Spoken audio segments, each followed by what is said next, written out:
This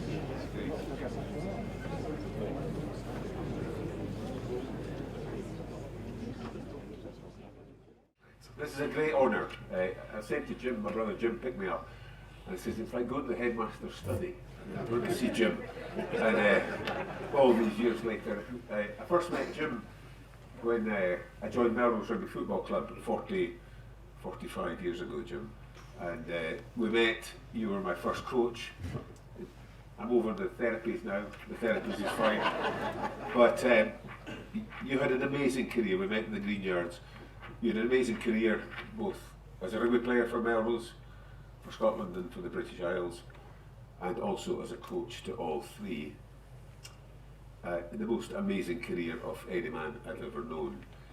I asked the same question of Gregor Townsend when we did this a number of years back, and I said, but I can only give you one memory. Out of all of your career, what is the one that sticks out above them all, Jim? Well, we didn't stay long at Melrose, by the way, so you must have got sick of me quick. Anyway, this may surprise some people, but I want to give some historical context of why I chose this as my most memorable time as a player and a coach. When I grew up as a player playing for Scotland, I started in 1964, and we used to play France first, Wales, Ireland, England. And so your season really depended on the first game. So if the game was at home against France, you sometimes won. If it was away, you very seldom won. So the Grand Slam was out of the box. The Triple Crown was still available, but I never managed to win the Grand Slam or the Triple Crown as a player.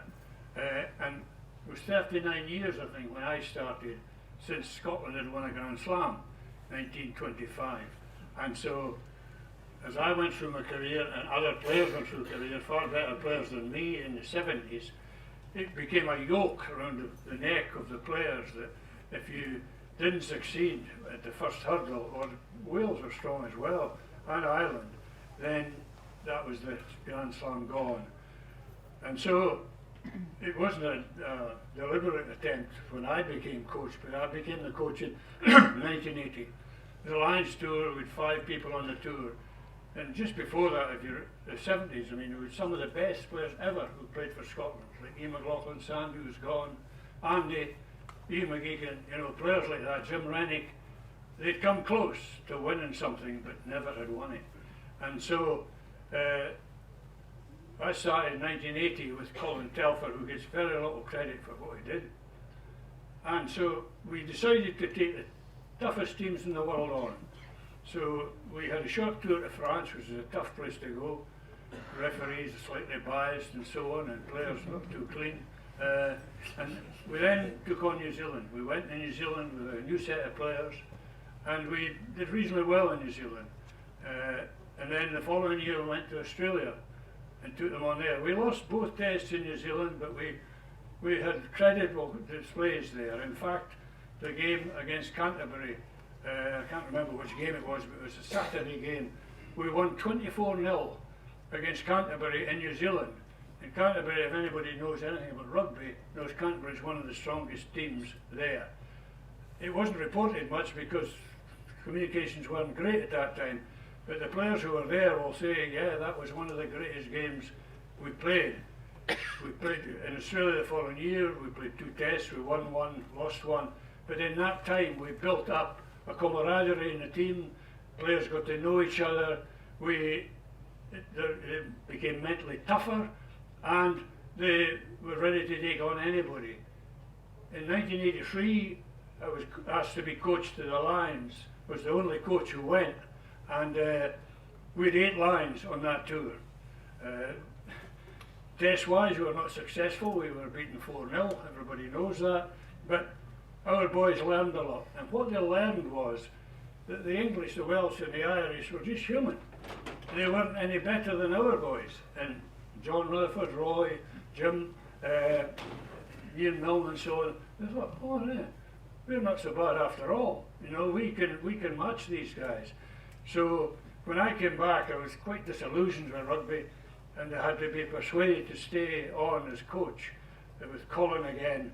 And so that's how the season started in 1983-84, with the Lions coming back and having an air of confidence that we could do something, having built up 2 years of hard touring. I'm not saying we won all our games in the Five Nations, but we won most of them. Then we drew with the All Blacks in 83, late 83, November. They had a wicked team, by the way. 7 or 8 didn't come, but I'm not saying that to everybody. It was the All Blacks. And we drew 25 all. That's right. So, and there's a wee incident with that. I'm not wanting to bore you, but it was 25 all, they were pressing on our line. And they were about to score, and Bernie Fraser took Steve Monroe and threw him over the touchline. New Zealand got a penalty, and the toucher saw the dirty play, penalised Bernie Fraser near our line, and the penalty was reversed, hit it to touch, end of game. So people forget that, but we started off well in the Six Nations. We beat Wales, not a great game, but then we played England, played well against England. But the crowning glory for me, and this is why I want to mention it, was we went to Ireland. Second last game, not for Grand Slams or anything, but for the Triple Crown, the mythical Triple Crown. And we scored 5 tries that day, 3 in the first half, and we're leading 22-0 in Windy. Dublin. And it was a gift. The captain was Willie Duggan, okay? And he gave us a gift. He won the toss, and he allowed us to kick off, and we chose the wind. You know? Yeah. He chose to play against the wind, so we got the kick off. And from the very start, we were in amongst them. You know, Roy scored 2 great tries. And then we got a push penalty try, and then we scored 2 great tries in the second half. And when we'd beaten Ireland that day by such convincing fashion, that was, to me, the pinnacle of my career.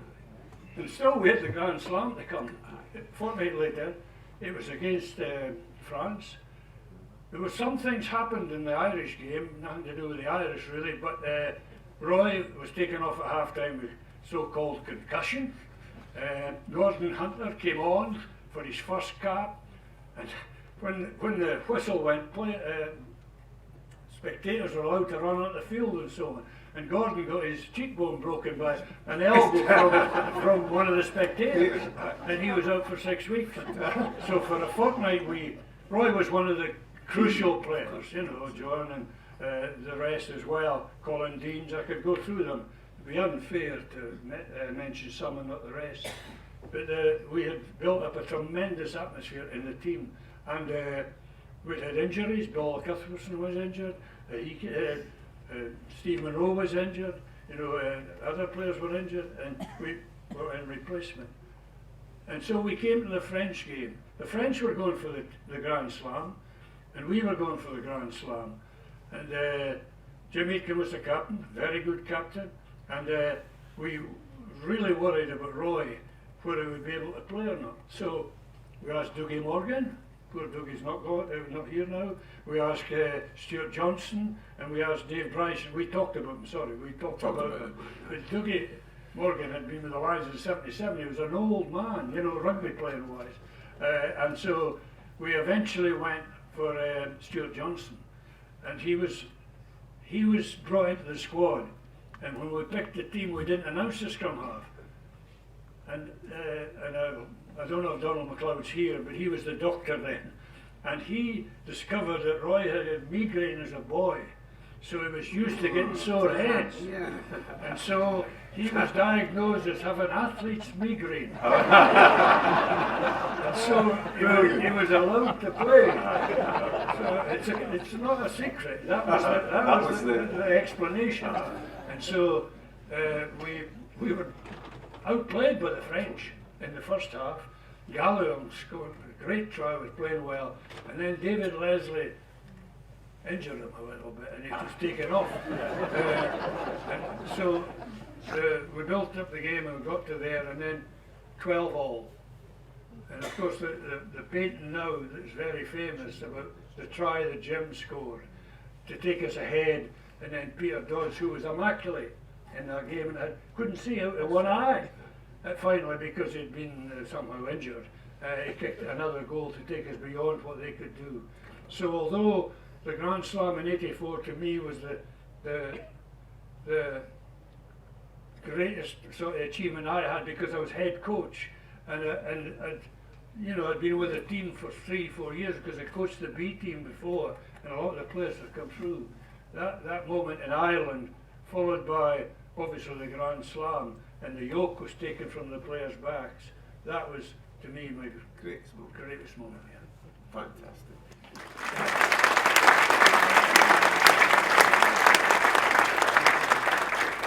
Kind of thrown me that because I thought you were the second test in '97, but never mind. Greatest moment of my international rugby career. I just want to say, brilliant attendance, and thanks very much. It's a pleasure to be here with you two guys and meet your brother Jim. Massive respect for you all. So it's great to be here. Thanks, Tom. Thanks. It's very kind. It's quite just the way you touched about the bear. He reckoned the two greatest games he ever played in his life was Canterbury in '81 and Canterbury in 1990. There we go. To beat Canterbury they were tough men. And similarly in '90 we thrashed them. And I remember the captain stood up and he says, "You play that next week, you beat the All Blacks." Ultimate respect. I think only France had beat them ever. Yeah. And ourselves. And to be part of that, Moving on to the Lions, which is, obviously the book. This Is Your Everest. Tom, it's a great book, and the amount of research, the amount. I don't read books, but I thought I read it. But the amount of research that you've gone into and getting hold of these players, did you find them? Two questions. Did you know that the South Africans were split as a camp? For those, they had Calder who had been brought in almost unannounced as their coach, a former player, an outstanding player, but he'd been sort of plucked from Stellenbosch seconds or something as a coach to coach South Africa during that test series. And it became apparent when you read the book how much that divided their camp without taking anything away from the Lions' victories. But were you aware of that before the tours? I was aware of some of it, but nothing like to the extent that we discovered when we started, myself and Pete Burns, when we started to talk to people, to research it. In 1995, South Africa win the World Cup. Nelson Mandela and Francois Pienaar, the game, united a nation, salvation for South Africa. It was nothing at the time, right? It was a great moment of history, but it passed incredibly quickly. So by '97, South African rugby was at war. They'd gone through, the great Kitch Christie coached South Africa to the World Cup triumph in '95. Sadly, he contracted leukemia and had to leave his post. They replaced him with Andre Markgraf, a real die-hard Afrikaner, who he thought for some reason in his confused head, he thought it was a great idea to pick a fight with Pienaar, the most beloved character in South Africa at the time, apart from Nelson Mandela. Pienaar never played for South Africa after '96, so he was exiled. He came over to play for Saracens. Markgraf was a disaster for them, from '96 into '97, an absolute disaster. He was sacked eventually because one of his former players secretly tape recorded him making racist comments, disgusting racist comments about black players. So he was gone, and the whole thing was unraveling. So you had this amazing vision of Mandela and Pienaar and hope for South Africa. Come 1997, the players were fighting with the union over money. Racism had reared its head big time in the game. In 1996, there was a guy called Henry Trump, was capped for South Africa. And it's funny talking to a lot of the Lions. One of the questions we kept asking them, what do you know about Henry Trump? And most of them had never heard of him, even though some of them had played against him. Henry Trump did 3 or 4 months in prison for beating to death a black farm labourer, himself and his father, because the black farm labourer was accused of stealing what was, I think, 13 or 14 quid at the time. And they beat him to death. And yet, a couple of years later, he went on to play for South Africa. And this was all leading up. So all these tensions were building up. Mark Graf went, Carl Duplessis came in, a great South African player, just a genius of a rugby player, but was too far advanced. He wanted to take South African rugby in a different direction. He wanted to be more expansive. He wanted to kind of move away from the forward-dominated game of their heritage. He wanted to move it away from that. The players weren't having it. And what was remarkable was the way they spoke about it. Just, they respected him as a player, but as a coach, it was mumbo jumbo. Some of them admitted to falling asleep in his team talks, and they weren't having it. But still, they all, to a man, the South Africans thought, we're playing crap, our coach is a clown, but we're still going to beat the Lions 3-0.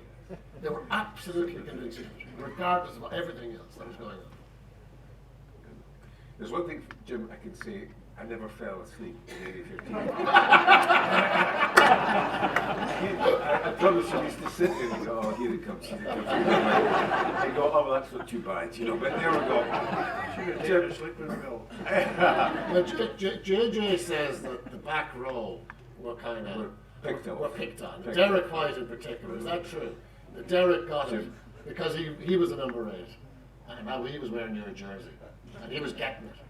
I think they all got it, but Derek probably got it. But probably Derek was the most talented man you ever coached in your life, Jim. One of the most talented, yeah. You only are hard on very good players. Yeah. You don't go hard on poor players because they'll sit down and grit. That's nice. They'll run away home to tell their mother. Just on you know, moving to the lines of '97, Jim, you know, and obviously I've heard you speak at close range in your team talks. Your eloquence, your border tongue is phenomenal. When did you think this is your Everest? This is the words I'm going to use, because I know what you're like. You take time. You don't just. It didn't just happen halfway through the team talk. How long were you thinking about that? All week before the test match, I believe I was thinking about what I was going to say. It was customary with Ian when he was head coach that he allowed me to speak to the forwards before lunch usually, you know, and so that they got in the right frame of mind, or I did. I don't know what. But so all through that week I knew I was going to speak to them. The game, I think, was at 5 o'clock actually. And so I would start to prepare from the Monday onwards. I had the word Everest in my mind because everybody knows that Everest is the summit. And so I used the press comments before the game that the scrum is weak. That was our scrum was weak, so I put it up on a notice board and stuff. And I made a list of the things that the press had said against the Lions, and that the All Black, the Springboks, although maybe weren't at their best, would still win. So it was early in the week I started to prepare, and the words just seemed to come natural to me. But they were, and I'm not saying I was reading from a script, because I didn't do that. I did when I played as the captain. There used to be really boring things up at the Great Hills Hotel. I mean, how the players stood for it, I don't know. Anyway, I had sort of special words I could remember, and I had a sequence and so on. And I was used to preparing things for school anyway, so I had buzzwords that I knew I had to get in, and that's how the speech came about. And you also you use the silence as a part of your weaponry, don't you? You just well, the words. I think silence tells you a lot, you know, and change of voice tells you a lot. Now that comes from, I suppose, teaching unruly children, you know. Sometimes children I couldn't control, but not very often, but sometimes, you know. I believe a coach is an actor. Sorry, a teacher is an actor. Yes. I think a teacher has to keep the audience or the youngsters interested in listening all the time. It wasn't so bad in my subject, I don't think, because I was a chemistry teacher, but you had to have meticulous preparation, because let's face it, you could blow them up every minute of the day if you wanted. You could poison them every minute of the day as well. So you had to make sure that what you were doing, safety was very important. So I had to be very well prepared in my preparations, and that's where it came into my coaching. But loud voice, quiet voice, shouting, then going quiet, then silence, making the players think what I'd said, you know, eventually saying don't get up until you've thought about your game and so on. So it's a bit of an act. Sorry, Finn, I'm part of this. I remember talking to Keith Wood, the great Irish hooker, and I asked him about Jim. We asked everybody about Jim, right? Of course we did. And I asked Keith about Jim, and I said, you know, how long did it take before you realised that he was the real deal? And he said about half a day. He said half a day. I looked at him walking around the hotel. I looked at him even before there was a training session. I looked at the way he carried himself, and he thought, and excuse me for swearing, because Keith Wood is one of the great swearers of our lifetime. He said, "Fucking hell." He said, "I have never seen a man who was born to do a job the way that man. He was just made for it." And I asked Jono and asked Keith and asked them all about him, Pete Burns, we asked them all about This Is Your Everest, you know. And I asked Woody, and he said, I said, what is so special about Jim? And he said, it's hard to explain, but he's just got it. And I said, what do you mean? He said, he just understands the way we think. And I think they all said that. Martin Johnson said it. He could, obviously, he'd been there, he'd done it, there's nothing that they were going through that he hadn't been going through, that you didn't go through. He just understood the way to talk to rugby players. And, you know, Brother Jim and I talk about David Leslie, which, you know, for me, he was in a different league to anything I ever saw or played against. But David used to say, 5-3 at Murrayfield, you wished you were anywhere else in the world. He said, at 4-5, once you've won, there's nowhere you'd rather. And that's that, isn't it, Jim? It's that, oh God, what am I doing here? And you know, that self-doubt and all the rest of it, and then there's the release after a victory, and you go, whew, you know, we've got away with it. But that carries on through the generations. I mean, I spoke to Paul O'Connell for another book that I was doing a while back. And I asked him about the bus journey to the ground, and he said exactly that. He said, sitting on the bus journey, going to Lansdowne Road, he would rather be anywhere else in the world. And you know Lansdowne Road, the Aviva now, lined with pubs. And he said he'd look out the window and he'd see fellas drinking pints of Guinness. He thought, Jesus, I'd love to be out there. Not in here, I want to be out there. That pint of Guinness. But then afterwards, it's that dressing room, that winning feeling in the dressing room. Did you know that the South Africans were in turmoil as a coach? Did you sense it, or was it kept? We knew that Calder had been chosen, and he had actually been an advisor to the coaches before. And Nick Mallett was the favourite to get the job. And Nick Mallett can speak, and he made a big difference when he came in. But he never stopped speaking to him, so he might have been better. And so he dominates every conversation. I've been at conferences where, you know, there may be 70, 80 folk and somebody's asking a question and Mallett comes in. Anyway, he got the job eventually. But Carl du Plessis was, I think, a compromise choice, and that's what it was. But we didn't concentrate on the coaching. We assumed that they were very good coaches. We assumed they were getting the message across. And we were playing against the world champions, even although Pienaar had gone, and I think Stransky had gone.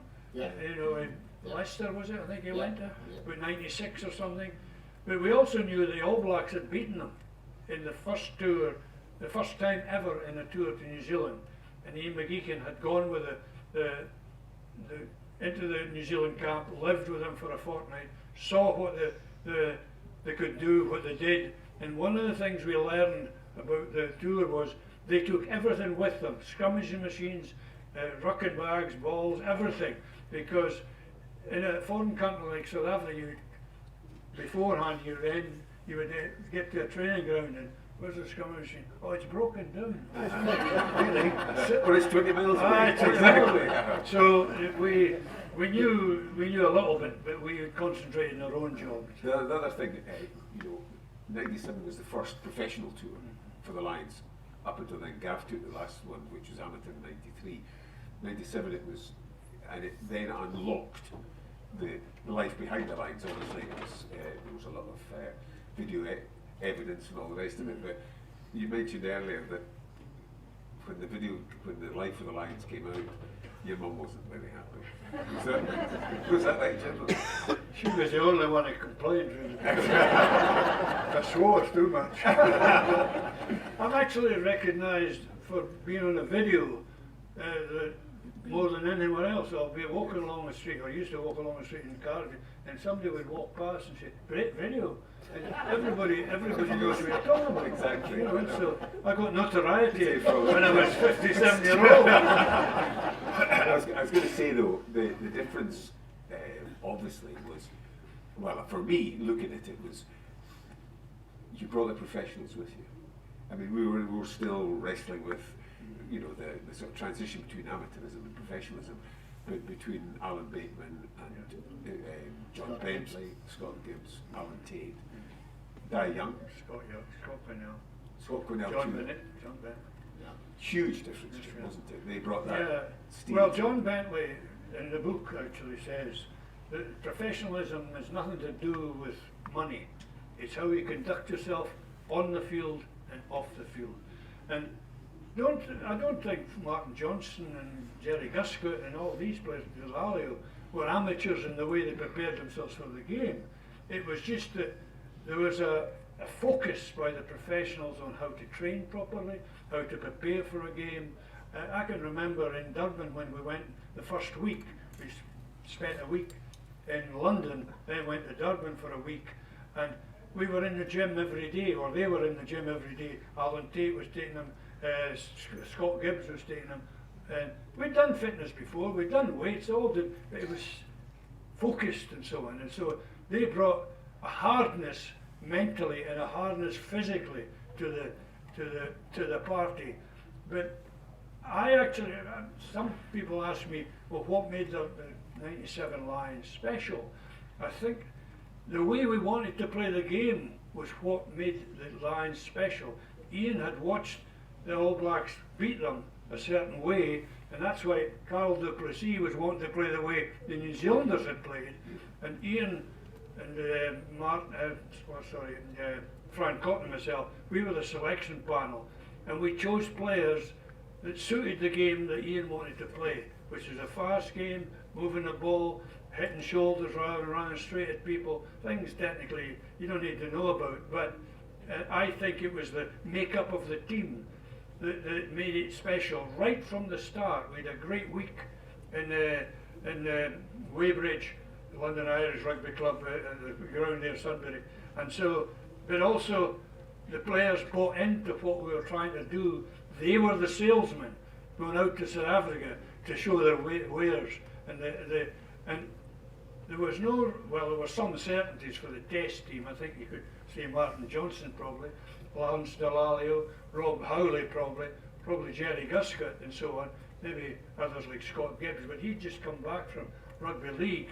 So it was open. Every player was told, you will be given a chance to play the test match. And if the pundits, the press for example, were picking a team before we went, there would have been a lot, well, Jason Leonard would have been in.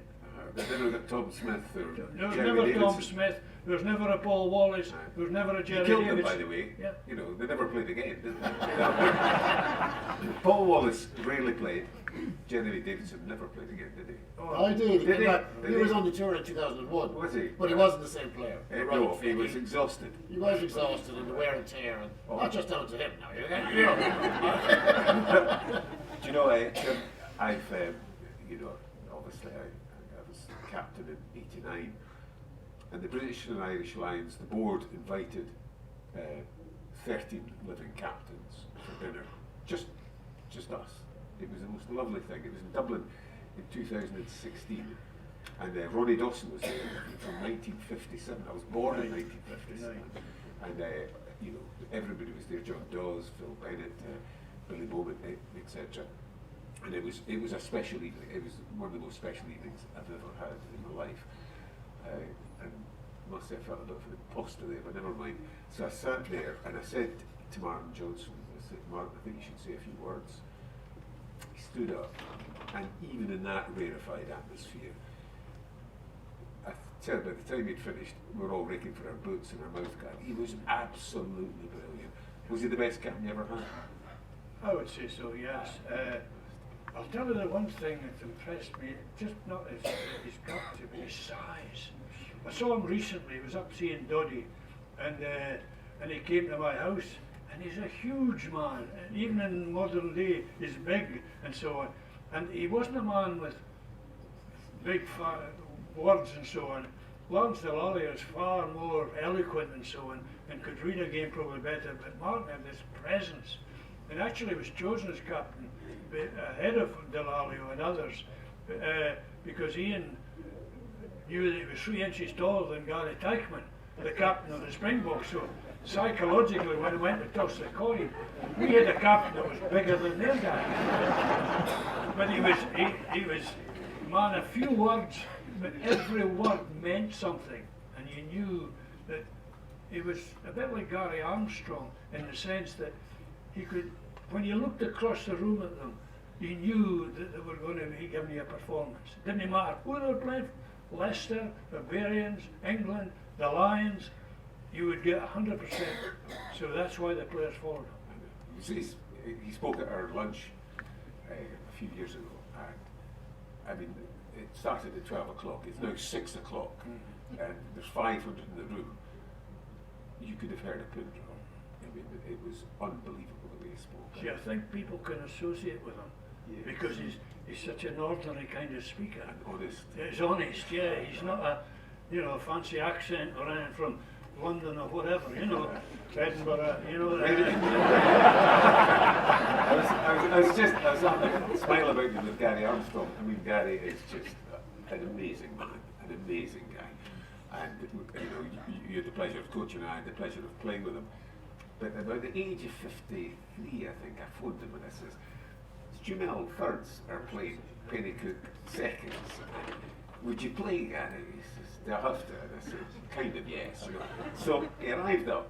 46 people turned up to play that day on either side because Gary was playing.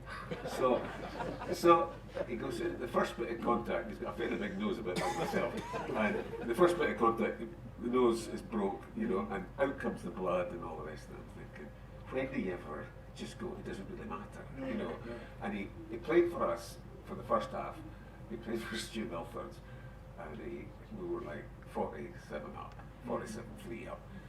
He then, I says, well, it's time to change sides, Gary. So he played for Pennycook for the second. So it's now 47-41. And you can see my boys saying, get him off the park. So I got him off the park, and I think we finally won and all the rest. And I got him home when he was exhausted, and he got out of the car and he says, that's the last time ever I ever played. That is, we've been blessed to know in our lives, and it just, he's a warrior. He's a warrior. So when Keith Wood gave me Martin Johnson's number, and I was quite nervous. I'd never spoken to Martin Johnson before. So my idea of Martin Johnson was this big, snarling beast of a man. And I said to Woody, I said, I hear he's a bit of a rugby geek. Like he's big into trivia. He can pub quizzes. He loves pub quizzes. And his knowledge of Lions history is through the roof. He could tell you everything about previous Lions stories. He's read all the books, he has them all in his house. And I said, Keith, I hear he's a bit of a rugby geek, and Woody said, well, there's an extraneous word there. He says, the word is rugby. He's just a bit of a geek. So, hello, Jono, Tom English here. Oh yeah, how you doing? Woody says you're a geek. I said, yeah, I am a geek actually, I am a geek. And he proceeded, this is in the first 5 minutes, proceeded to cite all the rugby books that he had, going back to J.B.G. Thomas's books, going back to Vivian Jenkins' books. He had them all. And he knew everything about the Lions. And he says for him to captain the Lions, and I'd say him more, by a mile, more than any other Lion in 97, he knew the history. He knew the privilege that he had. And my God, 3.5 hours later, and all these, because they're all done through lockdown, all these interviews, so it was all on Zoom and Teams and every other bloody thing. 3.5 hours later, we were still talking, and he was still talking.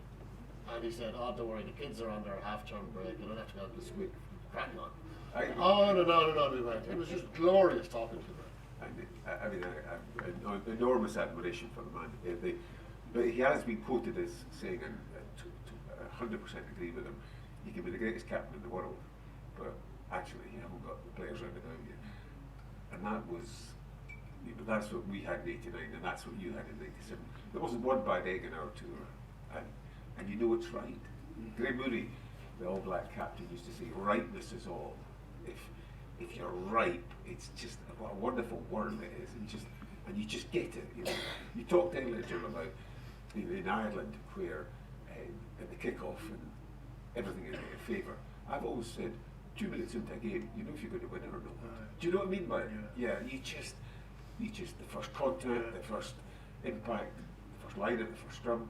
I think you know nowadays you're going to win. It's slightly different because there's so many yellow cards and red cards, and you can be overwhelming favourites for a game, and then you have a bit of misfortune, and through no fault of their own, sometimes I believe players get yellow carded because the referees are so strict of what they can do in contact and so on, and the players sometimes can do nothing about it. They just get into the situation, and so I think that there's always this doubt about ending up with 13 men or ending up with less than 15. But I agree with you.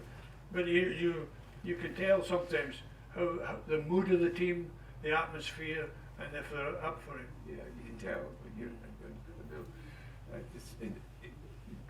I've quoted Jim once or twice, but he says rugby's an illness. You get infected at about the age of 7. And on Saturday past, I drove to Aberdeen to watch the first play, Gordonians, and you think, why am I doing this to myself? Why am I putting myself? But you cannot give it up. And finally, Jim, have you given it up, or are you still as avid about the game as? Oh, yeah, I watch a lot more on TV, I must admit. But I go to club matches and I go to Melrose usually and watch them. And I only stopped coaching 5 years ago. That was under 16s. Yeah, under 18s, because I felt that after I retired from the union, which was nearly 20 years ago, I thought, well, and I got a touch of coaching with under 16s with the Borders, and it's only a very short season. It's August, September, and I thought, I could maybe help some other players. Why do I not do it for my own club? And so for 10 years, I coached the Wasps. And I'll tell you a funny story that there was a bloke once said to me, oh, that's no fair. You're coaching the Wasps because they're going to win every game. I said, it's not like that, I can tell you. I said, for 5 or 6 years we hardly ever won a game. In fact, the first game I ever coached the Wasps, we were playing Peebles, we were beating 50 points. Yeah, and I can't remember what my last game was. I think we won. I remember you, Jim, saying once that when you were coaching the underage teams, and I said, well, do you give them the big "This is your Everest" oratory? So, yes. They deserve the big speeches, just like the Lions deserve the big speeches. Probably not as much swearing in there. and then you said, but you could see their parents hanging around, waiting for the big speech, and they're kind of disappointed there wasn't much swearing. You've had an enormous effect in people's lives, Jim.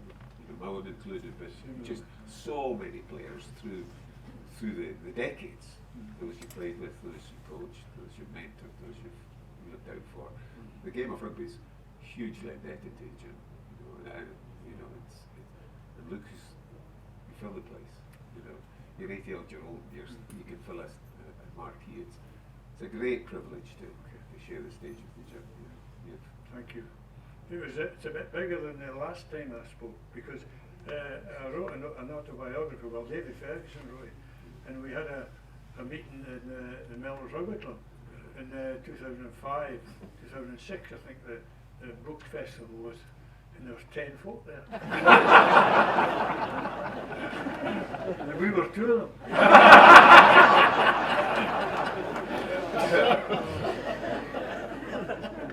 It does, Tom, I don't think maybe people realise this, but the Lions originally was set up as purely a money-making venture, wasn't it? Go back 1888, wasn't it? Yeah, I mean that's what it's become again. Of course it has. Then I mean, I don't know about everyone here, but to have the Lions tour take place in the summer, I thought was pretty dismal. No crowds, and what a thoroughly depressing tour it was for me anyway. I thought the rugby was awful. That's why it's great to talk about '97, proper rugby, '89, proper rugby.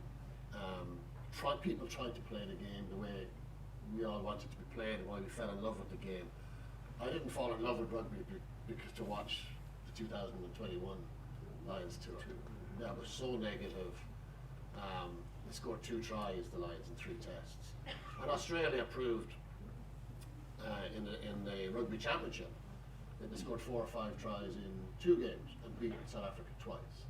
So you can play expansive rugby against these monsters and still win. And Jim and Geach's team proved that. I mean, you look at the size of the South Africans, they're in their day, the Ozderans and the Nakadrotskis and these guys, they were just creatures. They were not born, they were created in the lab. And yet, the brilliance of Jim to identify Wallace and Thomas May, they're the 2 guys to sort out these guys, small guys. I mean, that is just rugby greatness, coaching at a different level. And I think we'll talk about it forevermore, and keep writing about it forevermore. And do you find, the game, I mean, it is totally professional and all the rest of it. Do you think the players enjoy it, or do you think it's just like they must enjoy it? They have to enjoy it to do it. I think they do enjoy it. Yeah, I would like to think that they enjoy it. They say they enjoy it. I think they enjoy each other's company a lot, same as it was in your time. You could take a drink. You could take drink. You've probably had a drink after a game, both of you yourselves. But the whole kind of innocence of it, and that's all gone. The romance of it. The romance of it is gone. It's so clinical now, and I think the beauty, even though you're right, in '97 was the first professional tour, but it was professional in kind of inverted commas. They were transitioning from amateur into professionalism, and you could see that on the Living with Lions video. They were still going out in the lash. Yes. They were still doing crazy things that rugby players now would not do. And that was the joy, the greatness of that tour, is that you could send and the video that we could actually see it. It's funny, when I was doing another book on the 1990 Grand Slam, I kept on hearing about Jim's oratory and how brutal he was on all of you guys, and the great speeches. And I thought, Jesus, wouldn't I love to have been in the room just to witness that? No, you wouldn't. As long as it wasn't directed at me. And then along comes the Living with Lions in 1997, and I see the Fly on the Wall documentary, and I thought, that's what it was like. That's what it was like. And it all made sense, There's, I've said openly before that Martin Johnson was an amazing captain. For me, the greatest Lion I ever saw or played with was Jerry Guscott. In 1989, we were on the back foot. He was thrown in at, I think he was uncapped, or he maybe had 1 cap against Romania, and he was thrown into the second test with Scott Hastings. And what a player that was. I mean, what an amazing young man. not short of confidence. But I shared with him for the first week, they put the whole thing with the young head and all the rest of it. But you also knew you were in the company of someone who absolutely believed in himself. And again, in '97, he turned the series, didn't he? In the last. Yeah, well, when I coached Scotland and I coached the Lions before, but when I saw Jerry Guscott in '97 outside centre in a training field, he was doing things at pace that I'd never seen before, to be quite honest. And so a lot of people have asked me about Jerry, and he said, well, he's aloof. I got on great with him, Likewise. He's confident, he's on the TV and he writes in the papers and so on. But he's a really decent guy, and he's not conceited, I don't think, but he knows he was a very good player, And when I was asked to put my best world 15 ever, I put him in outside centre. Brian O'Driscoll hadn't come through by then, so it would be between him and Brian O'Driscoll about the best players I'd seen, But Jerry Guscott, he won the test. And the captain, or I think it's Mark Andrews, the second row. Yep. And you find in the book, they're very arrogant, the Springbok players. They think they should do this and do that, and it was a travesty of justice. He says the drop kick that Jerry put over was just trundled over. Well, he saw it in the video there. Yeah. It went straight through the middle. Still doing. Yeah, sorry. And I mean, you look at the Test series. Jerry Guscott wasn't in it. Yes. I mean, he got no ball in hand. And none of the genius that we associate with Guscott came out. But I think somebody in the book refers to him as it's like Alan Shearer, to use a football analogy. Alan Shearer and his pump. You wouldn't see him for 89 minutes. The chance comes, bang, he takes it. Well, the chance came for Guscott. Yeah, Gregor had taken the ball in. Yeah. Into a ruck in front of the posts, and Dawson was looking around for somebody to pass him.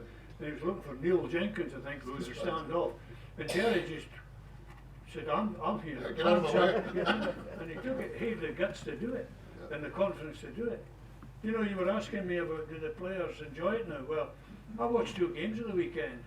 The players in the Scottish team enjoyed it on Saturday, and the All Blacks enjoyed it 2 hours later, and it really resurrected my opinion of international rugby, because Scotland were playing against a weaker team, I must admit, because at half-time I switched on to Leicester versus Northampton, at half-time. So you're sort of giving up the rugby? No. Well, I was wanting to see, the intensity was far greater than the Premiership, than the game on Saturday. I then switched back, and so the final bits of Scotland.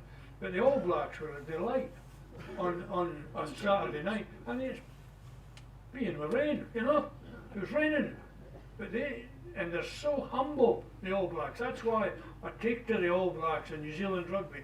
Whereas you get these South Africans who are very good players but know it, Whereas the All Blacks, if you heard Bowden Barrett speaking, he's so modest that get 100 caps. It's remarkable. And even after it was man of the match, he didn't really know what to say, because the girl was trying to say something, but there's no bumptious. Even Willie, people like Lomo, when Lomo was interviewed, he was a very, very humble guy. What you're hearing now is Jim's lifelong love of New Zealand rugby, born out of a bitter experience on tour there in the 60s. But I remember one of the first times I went to see Jim for something I was doing, and I walked in the door, and I remember him saying to me, "Whoa, that was some victory for Hawke's Bay over Bay of Plenty." And I thought, was it? It's just that, the love of the game. I mean, I've never met anybody, Finn. I've never met anybody in all the places I've been in rugby who knows as much and loves the game more than this man. Still. I mean, that's what you tried to do with the Scottish team too, didn't you? You moulded it on New Zealand rugby and said, we've got to take them on as best we can, and did in many occasions. Yeah, the mistake I made in '83, if I could just go, when I was a Lions coach, I tried to change the English forwards from maulers to ruckers, and and it didn't work, you know, and you haven't time to change them. In '97, we had so good players, and the way we wanted to play, we try to, you know, move the ball out of contact, before contact, through contact, and so on. We kept the ball alive, so I didn't have the same necessity to do that. And so that was a big difference, you know, between one tour and the next tour. And but I've always been influenced by New Zealand, and I used to get laughed at by some senior players, not you, Finlay, but other ex-players, and say, oh, we should have our own way of playing. Well, we had our own way of playing. We have our own way of playing. The Gregor's playing. It's a fast, open game, and it's mirrors what New Zealand are trying to do. And so we do have a style of play, and now we've got decent pitches, and the overhead conditions can be good. We can play very good rugby against very good teams. You know, we're playing Australia on Sunday. That's going to be a tough match. I mean, Yeah. We'll see how far we've come. Yeah, I mean, I admire Australia, because when Dave Rennie took over a couple of years ago, they were in tatters, you know. They had no money, they had no players, No and discipline. he's brought them together. And although there's 2 or 3 not coming because they're playing in Japan, he has a very strong squad. And to beat South Africa twice in 2 weeks, I think it was, is remarkable. Since they were beaten by the Blacks way back in the Bledisloe Cup, they've improved a lot. And so they're what you call battle hardened to come to us. You know, they've been on Have the they played in road. France? Did they play in France? No, They they've not. beat Japan. Beat Japan. No. They haven't played since Japan. Okay, right. But it'll be a good game, and Scotland will give a good account. And a full house too, I Yeah. assume. It's a full. The next 3 are full houses. The next 3 games are full houses at Murrayfield, which is tremendous. And I think it's, you know, when you consider the last 20 years in Scotland, there hasn't been a lot of success either for the pro teams or for the national team, and yet Murrayfield has not always been full, but nearly always full, and certainly in Gregor's time it's probably been full, I mean, all the time. And that's a great tribute. It's a great tribute to what this team, this very exciting team, is putting on the park. And it's a tribute to the rugby fans who just keep turning up. It's easy for Irish rugby fans, where I'm from, to turn up because Leinster are winning Pro 12, Pro 14, Pro 16, whatever it's called these days. Ireland have won their fair share of Six Nations Championships, won a Grand Slam. You know, there's a lot of success there. So the fans come out. It's harder for Scotland fans because they're not getting the same reason to go back, but they go back. I find that kind of as a blow in amongst you. I find that really actually inspiring, you know, that the love of the game here. And by God, if Scotland ever start winning the Grand Slams, I mean, I don't know what's going to happen. It's going to go crazy. You guys know. You know what it would be. You know what it would be like. It's getting longer and longer. That's the problem. It's time it was, you know, the 84 and the 90. It's a while ago, Yeah. let's be fair. But, you know, they try their best. And It's not It's not easy. It's not easy. It's getting harder all the time. These teams are good.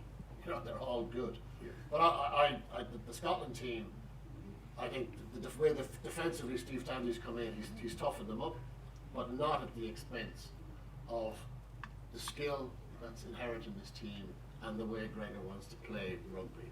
Which again, to repeat the line, that's why I fell in love with rugby. I didn't fall in rugby to see a 20-stone man hit a 20-stone man repeatedly. Well, ladies and gentlemen, unless there's any other questions, I could sit and talk to you all night, Jim. You know, and you, Tom. Also, Yeah, I mean, but he's it's- done slightly more in the game than I have. He's done more in the game than any of us have. Jim, it's been a great honour to speak to you tonight and to share your life with so many people here. And to you, Tom, thank you very much. So, ladies and gentlemen, thank you very much.